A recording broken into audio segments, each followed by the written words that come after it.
أما بعد فأعوذ بالله من الشيطان اللعين الرجيم بسم الله الرحمن الرحيم والعصر إن الإنسان لفي خسر إلا الذين آمنوا وعملوا الصالحات وتواصوا بالحق وتواصوا بالصبر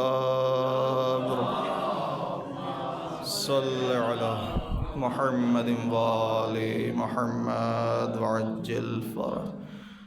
تمام تعریفیں رب ذوالجلال کے لیے کہ جس کا جاہ و جلال اور حسن و جمال پوری کائنات پر ظاہر ہے، اور درود و سلام ان پاک و پاکیزہ ہستیوں پر، اللہم صل علی محمد وآل محمد وعجل، کہ جن کو پروردگار عالم نے وسیلہ ہدایت بنایا۔ اذان محترم، آغاز خطبہ میں میں سب سے پہلے خود اپنے آپ کو اور پھر آپ حضرات کو تقوی و پرہیزگاری کی تاکید کرتا ہوں۔ اللہ تعالی ہم سب کو اپنے بہترین عبادت گزار بندوں میں شمار فرمائے۔ چھوٹی سی گزارش اپنے ان دوستوں کے لیے جو مسجد کے صحن میں بیٹھے ہوئے ہیں کہ یہ جو پلاسٹک کی کرسیاں صحن میں رکھی ہوئی ہیں، میں پہلے بھی صراحتاً عرض کر چکا ہوں کہ ان کرسیوں پہ بیٹھ کے نماز پڑھنا درست نہیں ہے، لہٰذا ان کو بالکل پیچھے کی طرف رکھ دیں۔ یہ جو صحن میں ہمارے دوست موجود ہیں، یہ پلاسٹک کی کرسیاں جو میں نے ابھی رکھوائی تھی پیچھے کی طرف، وہ دوبارہ مومنین اٹھا کے آگے لے آئیں، ان کو پیچھے کی طرف رکھ دیں۔ بالکل فقہی مسئلہ ہے، نماز صحیح ہونے کے شرائط ہیں۔ جو شخص نماز میں قیام کر سکتا ہے یا پوری وہ نماز کہ جو نماز کا ایک نارمل طریقہ ہے اس طریقے سے پڑھ سکتا ہے، اگر وہ کرسی پہ بیٹھ کے نماز پڑھے گا تو اس کی نماز درست نہیں ہوگی۔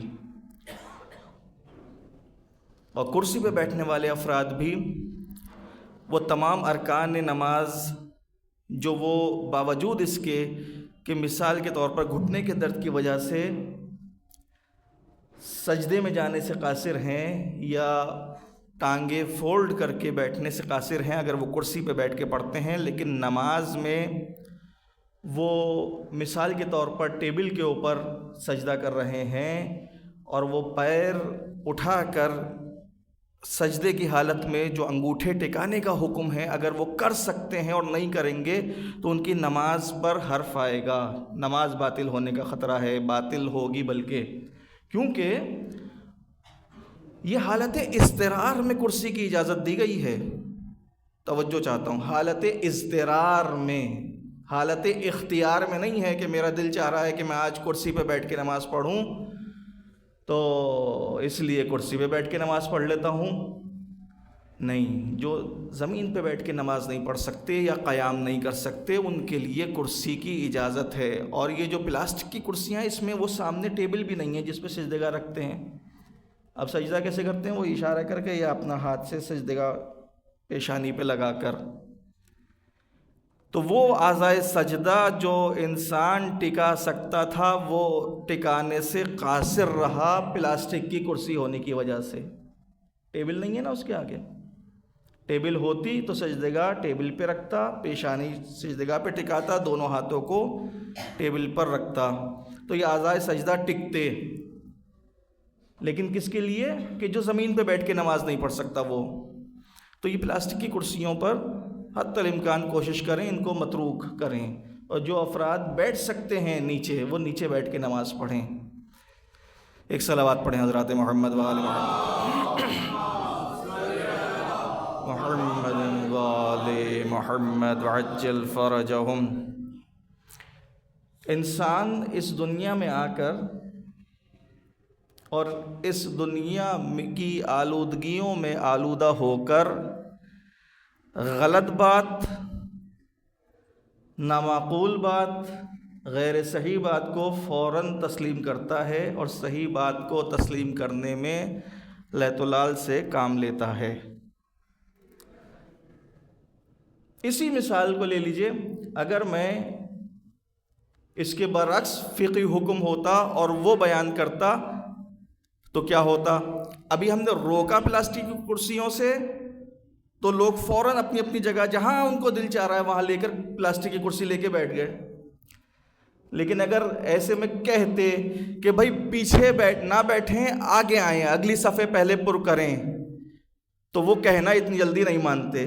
اب میں مثال کے طور پہ آپ سے کہتا ہوں کہ جو لوگ بکھرے ہوئے بیٹھے ہیں وہ آگے آ جائیے، اگلی صفحے پہلے پر کیجئے، تو دیکھیے اب ذرا خود مشاہدہ کیجئے کہ بات صحیح ہے یا نہیں ہے، لیکن ماننے سے قاصر ہیں۔ کیا وجہ ہے کہ آپ وہاں آپ وہاں آپ وہاں آپ وہاں بیٹھے ہیں، اگلی صفحے خالی پڑی ہیں؟ آئیے، میں منتظر ہوں آپ کا، اٹھیے، آگے آئیے، اگلی صفحے مکمل کیجئے۔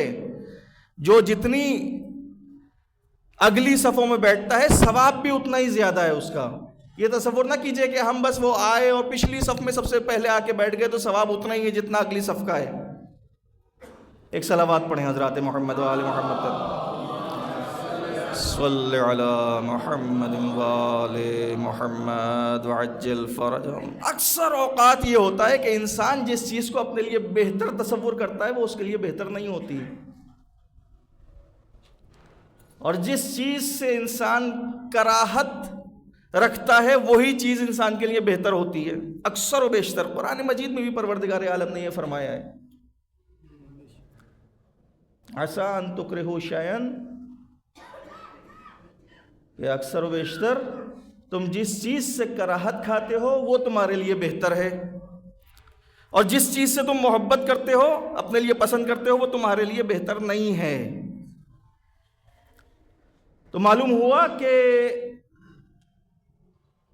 اکثر ایسا ہوتا ہے کہ جو چیز ہم اپنے لیے پسند کر رہے ہوتے ہیں وہ ہمارے لیے بہتر نہیں ہوتی۔ عزیزان محترم، پروردگار عالم لائق تعریف ہے۔ یوں تو اللہ کی صفات پسندیدہ بے شمار ہیں، اور اللہ کا کرم انسان کے ساتھ بے انتہا ہے، بے انتہا کرم پروردگار عالم نے فرمایا ہے، اور اللہ نے بے حساب نعمتیں انسان کو عطا کی، بے حساب۔ اور یہ انسان کی کوتاہ نظری ہوتی ہے کہ اللہ کی نعمتوں کو شمار نہیں کرتا، خاطر میں نہیں لاتا۔ یہ انسان کی کوتاہ نظری ہے، محدود سوچ ہونے کا نتیجہ ہے، ورنہ ہمارے اور آپ کے ساتھ اللہ کی دی ہوئی، اللہ کی عطا کی ہوئی اتنی نعمتیں ہیں، اتنی نعمتیں ہیں کہ جن کا تصور محال ہے، شمار کرنا تو دور کی بات۔ بے شک اللہ نے کہا ہے کہ تم شمار نہیں کر سکتے، لیکن تصور کرنا بھی محال ہے، تقریباً ناممکن ہے۔ یہ ایک نوالا جو کھانے کا ہم منہ میں رکھتے ہیں، ذرا تصور کیجئے، غور کیجئے کہ اللہ کے عطا کیے ہوئے کون کون سے نظام اور کون کون سی چیزیں آپ کو ایک نوالا کھانے میں مدد فراہم کرتی ہیں۔ سب سے پہلے کھانا سامنے آتا ہے، اس کی خوشبو قوت شامہ آپ کو بتاتی ہے کھانا تازہ ہے یا باسی ہے۔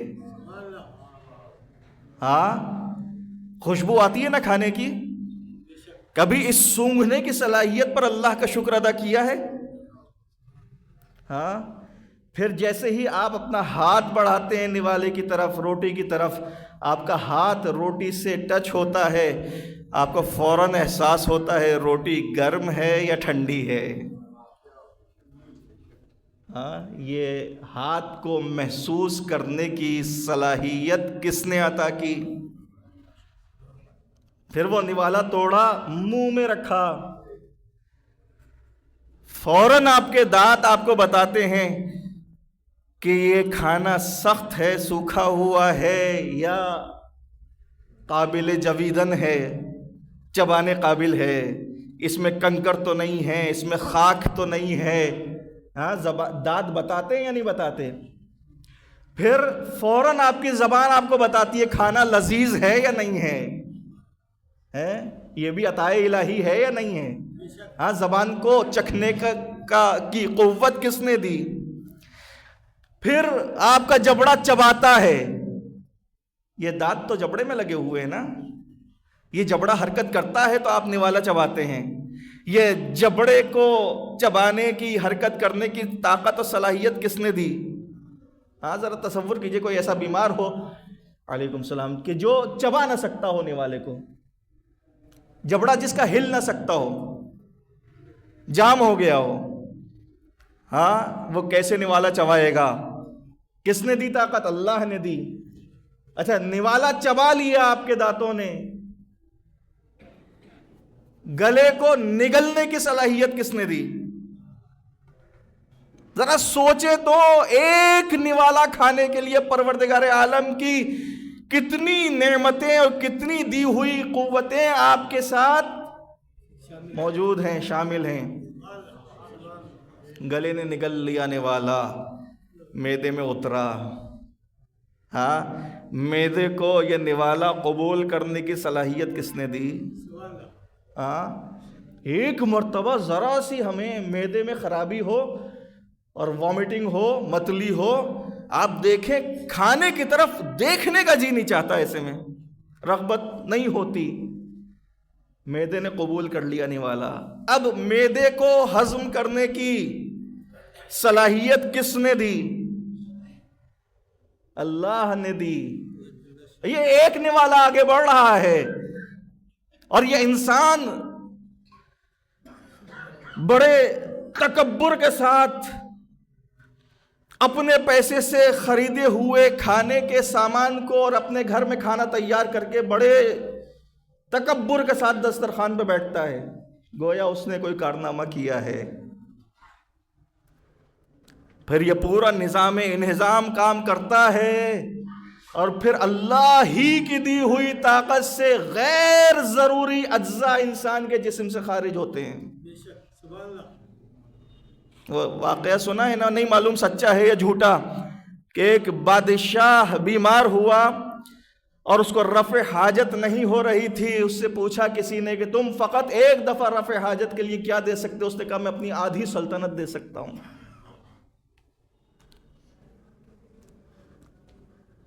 اور یہ تو نوالا جب تیار ہو کے ہمارے سامنے دسترخوان پہ آ گیا، اس وقت کی بات کا ذکر کیا، میں نے یاد دلایا، اس سے پہلے کتنے مراحل ہیں۔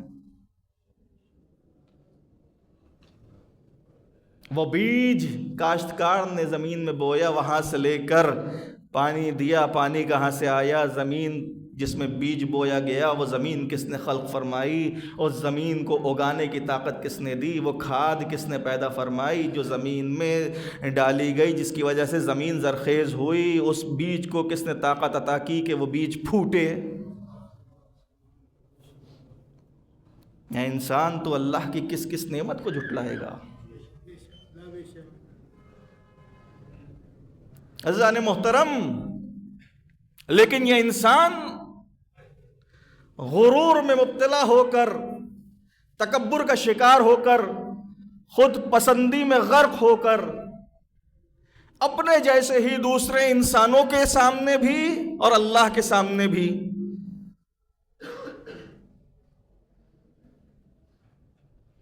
ہٹ دھرمی کا مظاہرہ کرتا ہے۔ نہ اپنے جیسے انسانوں کو خاطر میں لاتا ہے، نہ اپنے معبود، اپنے خالق، اپنے مالک کو کسی خاطر میں لے کر آتا ہے۔ بیٹھ جائیے، نماز کا وقت نہیں ہے، یہ تشریف رکھیں۔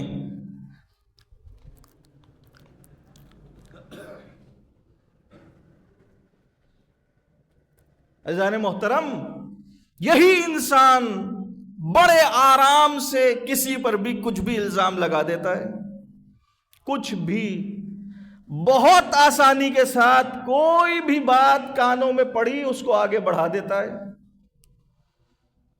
بڑے ہی مزے کے ساتھ اس پہ نمک مرچ بھی لگا دیتا ہے، بہت ہی شوق سے اپنے سامنے دوسرے انسان کو ذلیل کرتا ہے، الٹے سیدھے القابات سے پکارتا ہے۔ یہ جو الزام لگانے والی بات ہے نا، یہ بڑی عجیب و غریب ہے۔ بہتان، الزام تراشی، جس میں نہ کوئی فائدہ ہونا ہے اس کا، نہ نقصان ہونا ہے۔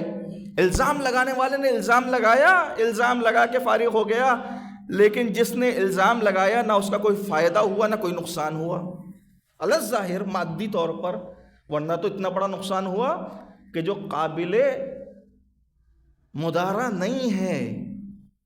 مجھے ایک واقعہ یاد آ رہا ہے، امام جعفر صادق علیہ السلام کا، اللہم صل علی محمد وآل محمد وعجل فرمائے، ایک صحابی تھا، ایک چاہنے والا۔ غور سے سماعت فرمائیے گا، ہمارے لیے عبرت ہے، سبق ہے اس واقعے میں۔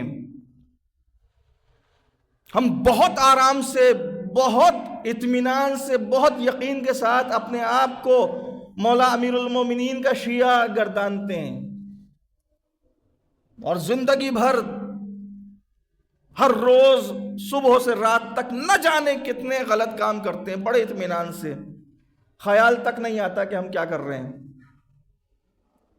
امام کا ایک صحابی بازار میں امام کے ساتھ جا رہا تھا، اس صحابی کا غلام پیچھے پیچھے چل رہا تھا۔ اس صحابی نے دیکھا کہ میرا غلام اچانک میرے پیچھے نہیں ہے، غائب ہو گیا۔ امام کے ساتھ تھا، رکا نہیں، تلاش نہیں کیا غلام کو، تھوڑی دیر بعد پھر پلٹ کے دیکھا، پھر نہیں دکھا، غلام غائب۔ تیسری دفعہ دیکھا، پھر نہیں دکھا، غلام نظر نہیں آ رہا۔ چوتھی دفعہ دیکھا، چلتے چلتے پھر غلام نظر آیا کہ ہے غلام۔ اس صحابی نے اپنے غلام کو یہ جملہ کہا کہ اے بدکارہ عورت کے لڑکے یا بیٹے یا کچھ بھی کہیں، اولاد، کہاں رہ گیا تھا؟ امام کے کانوں میں جب یہ جملہ پڑا، دیکھیے ذرا، دیکھیے کہ ہم کہاں ہیں اور امام ہم سے کیا چاہتے ہیں، ہمارا کردار کیسا چاہتے ہیں، ہماری زبان کیسی چاہتے ہیں۔ اس صحابی نے کہا، اے بدکارہ عورت کی اولاد، تو کہاں رہ گیا تھا؟ امام نے حیرت سے اس کو دیکھا اور ناراضگی کا اظہار کیا، اور امام نے تنبیہ کی، تجھے کیا معلوم کہ اس کی ماں کیسی تھی؟ تو نے ایسا الزام کیوں لگایا؟ اس نے کہا کہ اس کی ماں مشرکہ تھی، کافرہ تھی۔ اب دیکھیں امام کے سامنے توجیہ کر رہا ہے۔ امام نے ارشاد فرمایا، کیا تجھے نہیں معلوم کہ ہر دین و مذہب میں ایک نکاح کا طریقہ ہے؟ تجھے کیا معلوم کہ اس نے اپنے دین و مذہب کے مطابق نکاح کیا تھا یا نہیں کیا تھا؟ تو نے بدکارہ کہہ دیا اس کو، ناراضگی کا اظہار کیا۔ توجہ ہے؟ ہاں، امام نے اپنے آپ سے دور کر دیا اسے۔ راوی کہتا ہے، اس کے بعد میں نے اس شخص کو کبھی امام کے ساتھ نہیں دیکھا۔ کیوں؟ امام نے دور کر دیا۔ کس وجہ سے دور کیا؟ ایک ناپسندیدہ جملہ جو اس کو نہیں کہنا چاہیے تھا اس نے کہا، امام نے سنا، امام نے ناپسند فرمایا اور اپنے آپ سے دور کر دیا۔ اب ذرا سوچئے کہ ہم جو صبح سے شام تک کلام کرتے ہیں، جو کام کرتے ہیں، جو سوچتے ہیں، ہمارے زمانے کا امام جب ہمارے ان اقوال کو، ان باتوں کو اور اس کردار کو دیکھتا ہوگا تو اس پر کیا گزرتی ہوگی؟ ہاں، کیا خیال ہے؟ کیا خیال ہے نامہ اعمال زمانے کے امام کی خدمت میں پیش کیا جاتا ہے یا نہیں کیا جاتا؟ یا بے خبر ہیں ہمارے کردار سے وہ؟ کیا عقیدہ ہے؟ شب جمعہ امام زمانہ کی خدمت میں نامہ اعمال پیش کیا جاتا ہے. ہم نے کیا کیا کیا نہیں کیا، کون سا واجب انجام دیا، کس واجب کو ترک کر دیا، کون سا حرام کام کیا، کس حرام کام سے اجتناب کیا، کس کے ساتھ کیا رویہ رکھا، کون کون سے کام ایسے کیے جس نے امام زمانہ علیہ الصلوۃ والسلام کو مغموم کیا. اللہم صل علی محمد. کون کون سے ایسے کام کیے جس نے امام زمانہ کو مسرور کیا. لیکن ہم اس انداز میں سوچتے ہی نہیں ہیں. ہم تو اللہ کو حاضر و ناظر نہیں جانتے. میں مبالغہ نہیں کر رہا ہوں.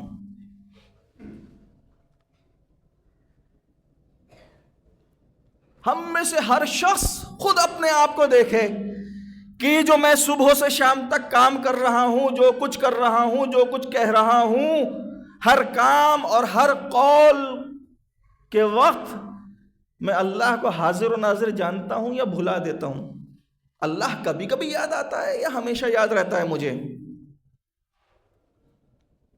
اللہ کو سمیع و بصیر ہر وقت تسلیم کرتا ہوں، علیم و خبیر جانتا ہوں ہر وقت، یا کبھی جانتا ہوں کبھی نہیں جانتا، کبھی یاد کرتا ہوں کبھی بھلا دیتا ہوں. آرام سے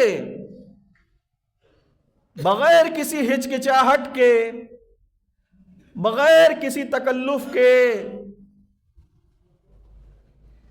آپ نے دیکھا ہوگا الزام تراشیاں، گالم گلوچ، جھوٹ، فریب، دھوکے بازی، وعدہ خلافی. اس دروازے کو بند کر کے کنڈی لگا دیں. ایک صلوات پڑھیں حضرات محمد وآلہ.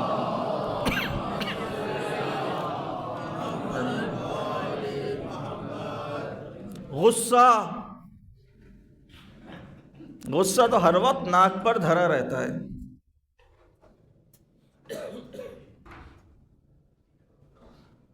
اللہ تعالی قرآن مجید میں کیا ارشاد فرماتا ہے؟ الذین ينفقون فی السراء والضراء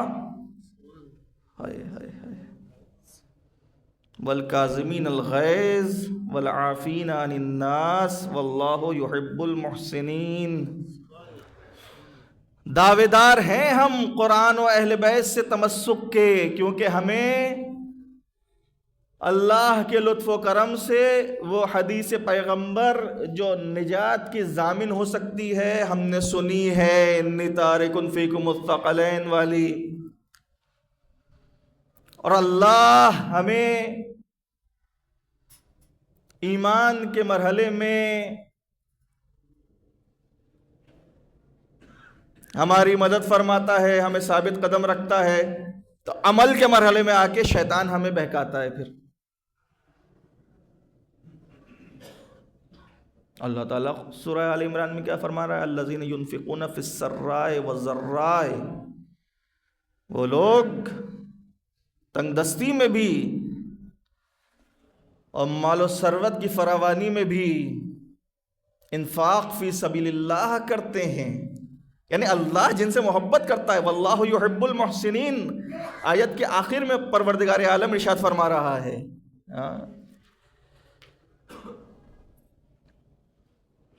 اور ہم نے یہ تصور کیا جو ہم نے کمایا ہے وہ ہمارا ہے، ہم کسی اور کو کیوں دیں. سچ کہہ رہا ہوں.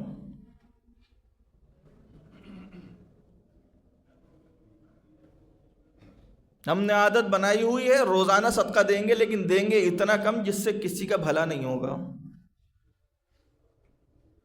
10 روپے صدقہ نکال دیں گے.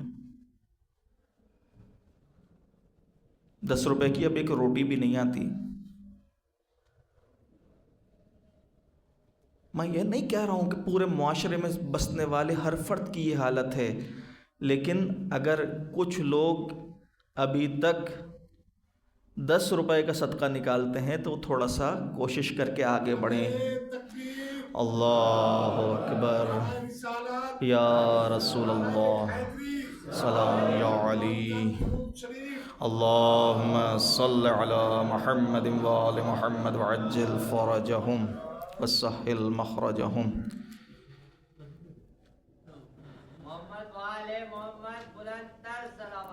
اللہم صل علی محمد وآل محمد والکاظمین الغیظ. غصے کو پی جاتے ہیں، غصے سے کام نہیں لیتے. آپ کا خود تجربہ ہے کہ جس وقت آپ کو غصہ آ جائے آپ کی عقل زائل ہو جاتی ہے.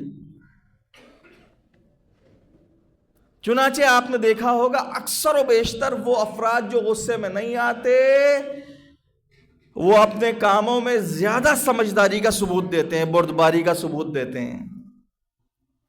یہاں تک کہ یہ جملہ تک کہا جاتا ہے کہ بردبار انسان غصہ نہیں کرتا. والعافین عن الناس، اور لوگوں کو معاف کرتے ہیں. ہماری کیا صفت بن چکی ہے؟ خبردار کسی کو معاف نہ کرنا. ہاں ہم بھی معاف کرتے ہیں. ویسے ہم کب معاف کرتے ہیں؟ جب ہم بدلہ نہیں لے سکتے، اپنے آپ کو کمزور جانتے ہیں سامنے والے سے جس نے زیادتی کی ہے، جس نے ہمارا حق تلف کیا ہے، ہم اس کو اپنے آپ سے زیادہ طاقتور سمجھتے ہیں، تسلیم کرتے ہیں، تو دل میں سوچتے ہیں جاؤ معاف کیا. اور جہاں کمزور کو پایا وہیں اس کو گدی سے پکڑنے کی کوشش کی. یہ ہماری عادت بن چکی ہے. مشہور و معروف قصہ وقت تیزی سے گزر رہا ہے امام سجاد علیہ السلام کا. صلی علی محمد وآل محمد. آپ کی ایک کنیز سے کاسے میں پانی تھا یا کوئی سالن تھا، شوربہ تھا، کچھ کھانا تھا، وہ آپ کے اوپر گر گیا.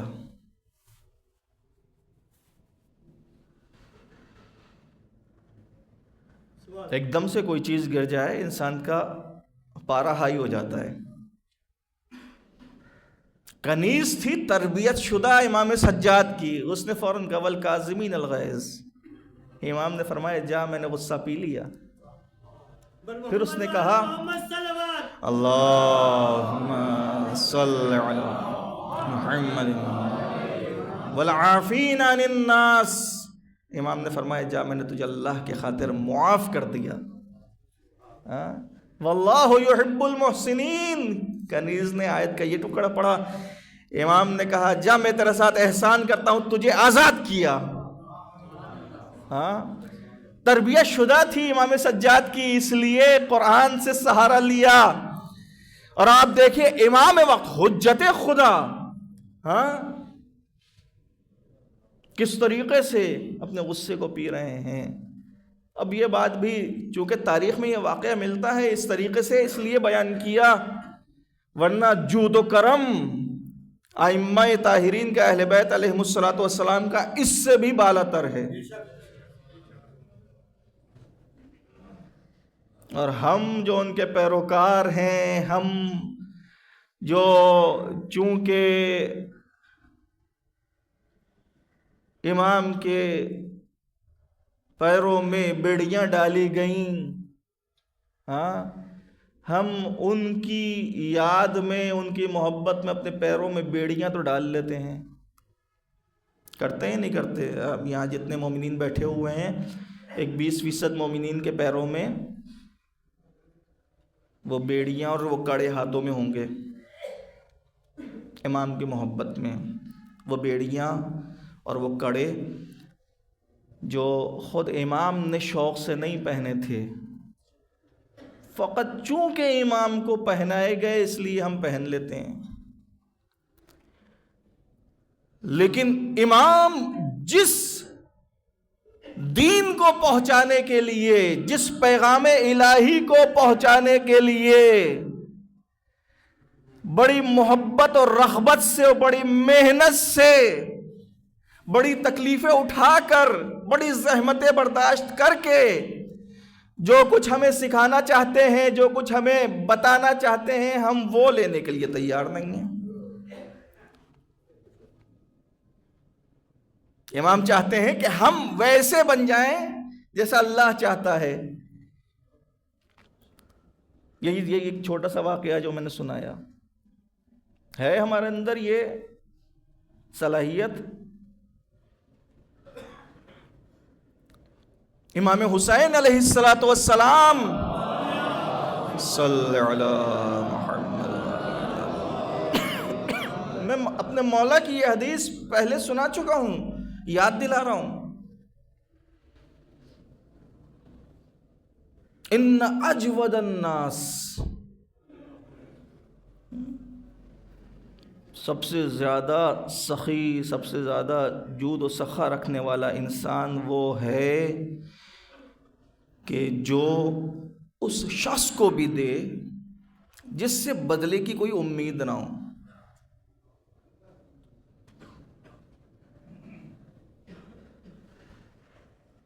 من اعفى الناس، لوگوں میں سب سے زیادہ معاف کرنے والا، عافیت دینے والا وہ ہے کہ جو اس کو بھی معاف کر دے جس سے بدلہ لینے کی طاقت رکھتا ہو۔ یہ امام نے اجود، اعفا کے الفاظ کیوں استعمال کیے؟ یہ حدیث شریف امام نے کیوں ارشاد فرمائی؟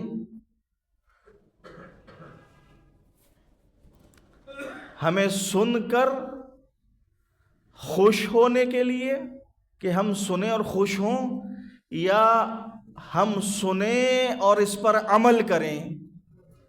کس کام کے لیے؟ ہمیں خوش کرنے کے لیے یا ہمیں عمل کے میدان میں بہتر بنانے کے لیے؟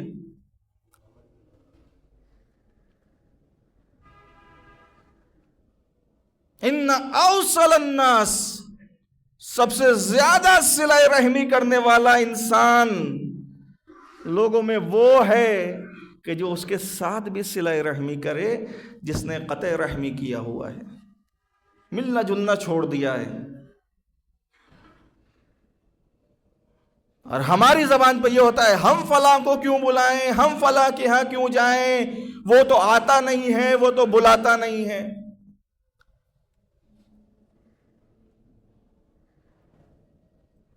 اب ذرا تصور کیجئے کہ ہم کہاں ہیں اور مولا ہمیں کہاں دیکھنا چاہتے ہیں۔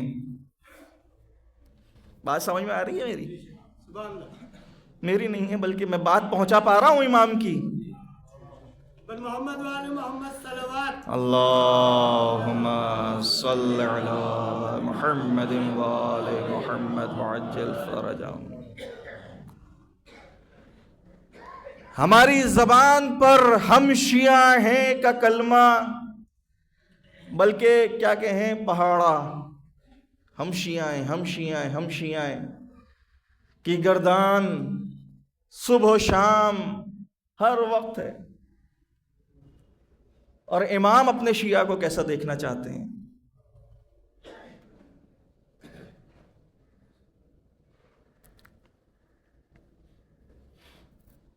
وقت گزر گیا، ورنہ میں مثال دیتا مولا علی کے شیعہ کون کون تھے اور کیسے کیسے تھے، ان کا کردار کیا تھا، ان کی رفتار کیا تھی، ان کی گفتار کیا تھی، ان کا طرز زندگی کیا تھا، اور کس طریقے سے اپنے زمانے کے امام کی خدمت میں سرتپا حاضر تھے، کس طریقے سے اطاعت کی منزلوں پر فائز تھے، کیا کیا کرتے تھے۔ یہ بوذر و مقداد و سلمان و قمبر بننا آسان نہیں ہے، وہ ہیں مولا علی کے شیعہ۔ ہم تو حقیقی معنوں میں محب بھی نہیں ہیں۔ دیکھیے، سچا عاشق جو ہوتا ہے نا، اس کے دل میں معشوق کی محبت کے علاوہ کچھ اور ہوتا ہی نہیں ہے۔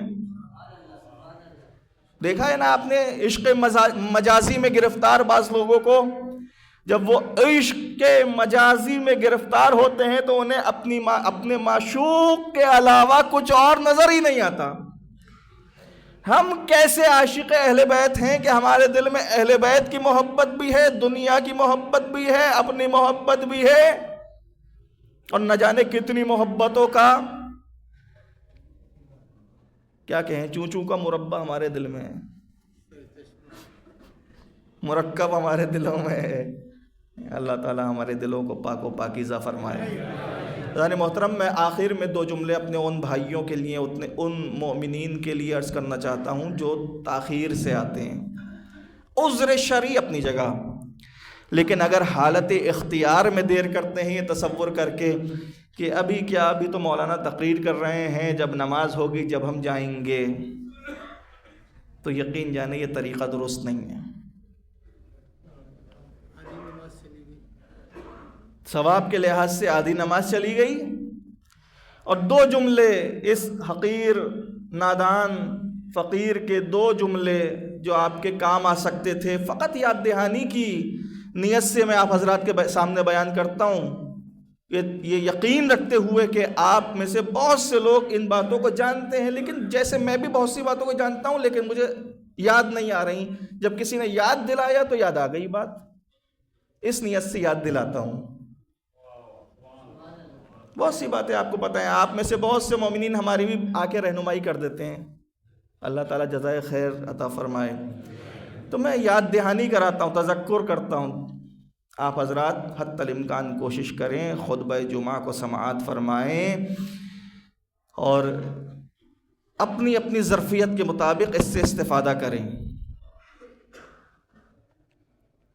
ہم کم سے کم مولا علی کے چاہنے والے تو ہیں نا، ہیں یا نہیں؟ شیعہ ہیں یا نہیں وہ تو الگ بات ہے، وہ تو ایک الگ بحث ہے، وہ تو اللہ جانے اور آپ جانیں۔ ہاں، کم سے کم چاہنے والے تو ہیں نا۔ ہاں، کس مولا کے؟ اس مولا کے جس نے یہ ارشاد فرمایا کہ اللہ کے نبی نے مجھے علم کے 1000 باب عطا فرمائے، میں نے ہر باب سے 1000 باب کھولے۔ ہاں، اللہم صلی علی محمد۔ آخری جملہ عرض کر رہا ہوں، اللہم صلی علی محمد وآل محمد وعجل فرجہم۔ آپ بھی کوشش کیجئے کہ جو علم آپ تک پہنچے، کسی عالم دین کے ذریعے سے، کسی کتاب کو پڑھنے کے ذریعے سے، کسی ذریعے سے بھی، اس میں غور و فکر کے ذریعے سے علم کو ترقی دیں، اپنے ذہن کو علم کے رشد کی جگہ بنائیں، غور و فکر کے ذریعے سے، تعقل و تفکر کے ذریعے سے، سوچ بچار کے ذریعے سے علم کی گہرائی کو، بالخصوص فرامین معصومین علیہ السلام کی گہرائی کو سمجھنے کی کوشش کیجئے۔ صلی اللہ علیہ بارگاہ پروردگار عالم میں دست دعا بلند کیجئے۔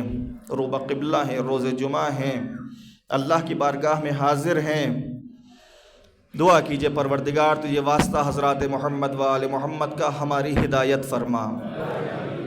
پروردگار ہمارے افکار میں، ہمارے اقوال میں، ہمارے کردار میں جو کمیاں ہیں، جو عیب ہیں، پروردگار ان کو دور فرما۔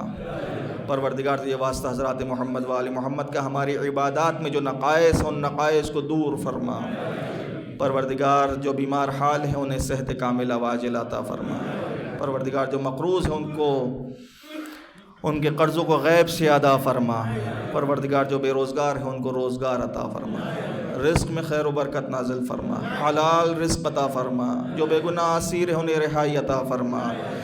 منجی عالم بشریت حضرت امام زمانہ علیہ السلام کے ظہور میں تعجیل فرما، ہمیں ان کے مصاحبین میں شمار فرما۔ ربنا تقبل منا انک انت السمیع العلیم برحمتک یا ارحم الراحمین۔ اللہم فصل علی محمد وآلہ اکثر ما صلیت علی احد من خلقک وعزہ ان افضل واکرم ما جزیت احدا من انبیائک من امتہ انک انت العزیز الحکیم۔